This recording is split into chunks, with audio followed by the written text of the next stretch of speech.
আমরা কি টাইম লুপে ফেসে গেছি? তাহলে কি আমাদের মৃত্যু ঘনিয়ে আসছে? এটা আপনারা জেনে আশ্চর্য হবেন যে 1941 সাল এবং 2025 সালের ক্যালেন্ডার হুবহু একই। দুটো ক্যালেন্ডার, ডেট, উইকেন্ড সবই এক। 1941 সালকে সব থেকে ভয়ঙ্কর সাল বলা হয়, কারণ এই সালটিতে এমন কোনো ঘটনা নেই যেটা আমরা ঘটতে দেখিনি। দ্বিতীয় বিশ্বযুদ্ধ, বোম্বিং, মহামারী, দুর্ভিক্ষ সবই এই বছরে ঘটতে দেখা যায়। অন্যদিকে 2025-এর দিকে একটু দেখুন। লস অ্যাঞ্জেলস, ক্যালিফোর্নিয়া দাবানল, মহাকুম্ভের স্ট্যাম্পেড থেকে আগুন, পেহেলগাঁও অ্যাটাক থেকে India Pakistan cold war, Bangalore RCB victory প্যারেডে স্ট্যাম্পেড, রাশিয়া ইউক্রেন এবং ইরান ইসরায়েল যুদ্ধ, আহমেদাবাদে প্লেন ক্র্যাশ। এখনও তো 2025 শেষ হতে 5 মাস বাকি। জানি না আমাদের জন্য আরও কি অপেক্ষা করছে।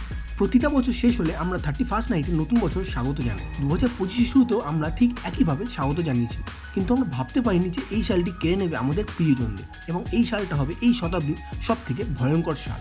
এটা কোনো কোইন্সিডেন্স নয়। 1941 সাল নিজেকে রিপিট করছে আরও ভয়ঙ্করভাবে। যেভাবে 2019-এ করোনার সময় অনেক মানুষ মারা যায়, এবং সেই ক্যালেন্ডারের সাথেও মিল ছিল 1918-র ক্যালেন্ডারে। 1941 সালে জাপানের পার্ল হারবারে অ্যাটাকের পর দ্বিতীয় বিশ্বযুদ্ধে এন্ট্রি নেয় আমেরিকা, এবং তখন পাল্টে যায় বিশ্বের রাজনৈতিক, অর্থনৈতিক এবং ভৌগোলিক অবস্থা। চলুন দেখা যাক 2025-এ আমাদের জন্য কি কি অপেক্ষা করছে। বছরের শুরুটা হয় প্রয়াগরাজে কুম্ভমেলা নিয়ে 13 থেকে 26শে ফেব্রুয়ারি। প্রতি 12 বছর অন্তর এই কুম্ভমেলার আয়োজন করা হয়। বৃহস্পতি এবং চন্দ্রের অবস্থান থেকে মহাকুম্ভের স্থান নির্ণয় করা হয়। তবে এইবার যে মহাকুম্ভের আয়োজন করা হয়েছিল সেটা ছিল খুবই স্পেশাল, কারণ গ্রহের এই অবস্থান 144 বছরে একবার দেখা যায়। তাই আমরা হয়তো খুবই ভাগ্যবান যে এটা দেখতে পেয়েছি। কিন্তু এই মহাকুম্ভ কেড়ে নেয় 80 থেকেও বেশি প্রাণ। এরপরেও যে ঘটনাটা ঘটে সেটাও প্রয়াগরাজকে নিয়ে। 15 ফেব্রুয়ারি নিউ দিল্লি থেকে ট্রেন ধরতে গিয়ে মারা যায় 18 জন মানুষ। কি অদ্ভুত, তাই না? যে মানুষগুলো কিছুক্ষণ আগে প্রয়াগরাজের উদ্দেশ্যে রওনা দিল, এখন তাদের আর কোনো চিহ্নই নেই। শুধুমাত্র পড়ে আছে কিছু ছেঁড়া জামা কাপড় এবং জুতো।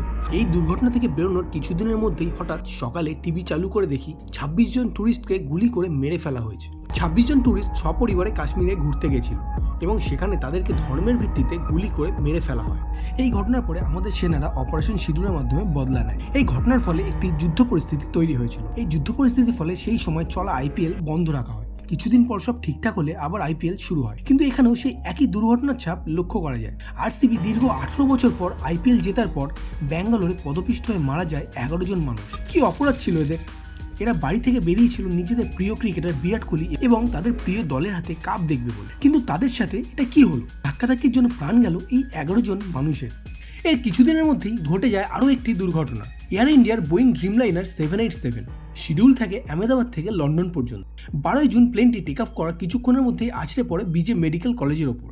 প্লেনে থাকা 242 জনের মধ্যে 241 জন মারা যায়, এবং ওই মেডিকেল কলেজের কিছু হবু ডাক্তারও মারা যায়। শুধুমাত্র বেঁচে যায় ওই প্লেনের 11 সিটে বসে থাকা একমাত্র ব্যক্তি, বিশ্বাস কুমার রমেশ। ঠিক তার কিছুদিন পরেই কেদারনাথে হেলিকপ্টার ক্র্যাশে মারা যায় প্লেন চালক সমেত 7 জন পুণ্যার্থী। এরপরেও অনেক বাজি কারখানায় আগুন লাগা, খিদিরপুরে আগুন লেগে 1300 দোকান শেষ হয়ে যাওয়া, এসব তো লেগেই আছে। 18 মার্চ 2025 ইসরায়েল গাজা স্ট্রিপের ওপর আচমকাই অ্যাটাক করে, এবং কয়েক মুহূর্ত শেষ হয়ে যায় 400-এরও বেশি মানুষের জীবন। এদের মধ্যে বেশিরভাগ ছিল মহিলা এবং শিশু। এরপর মৃতের সংখ্যা ছাড়িয়ে হয় 850-এরও বেশি।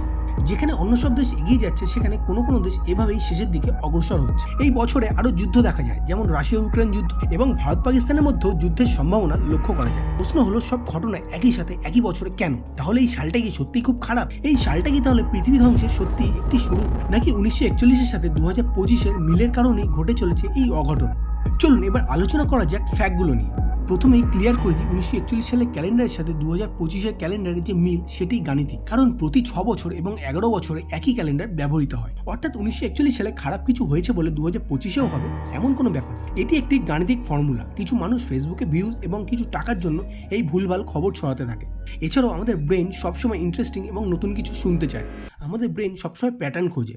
আমরা আগে কোনো ঘটনা ঘটলে খবর কাগজ পড়েই জানতে পারতাম, কিন্তু আজ কোনো ঘটনা ঘটলেই মিনিটের মধ্যে সোশ্যাল মিডিয়া বা টিভি চ্যানেলে সেটা দেখতে পাওয়া যায়। ফলে সঙ্গে সঙ্গে আমাদের কাছে সেগুলো হাজির হচ্ছে। এর ফলে আমাদের মনে হয় হয়তো এখন এই সময়ে অনেক বেশি দুর্ঘটনা ঘটছে, পৃথিবী ধ্বংস হয়ে যাবে। প্রেডিকশন, এসব ভাইরাল রিলসের পেছনে পড়ে না থেকে নিজের প্রতি ফোকাস করো, নিজের লক্ষ্যে এগিয়ে যাও। সেটা কোনো এক্সামে প্রিপারেশন নেওয়া হোক, ওয়েট লস বা অন্য কিছু।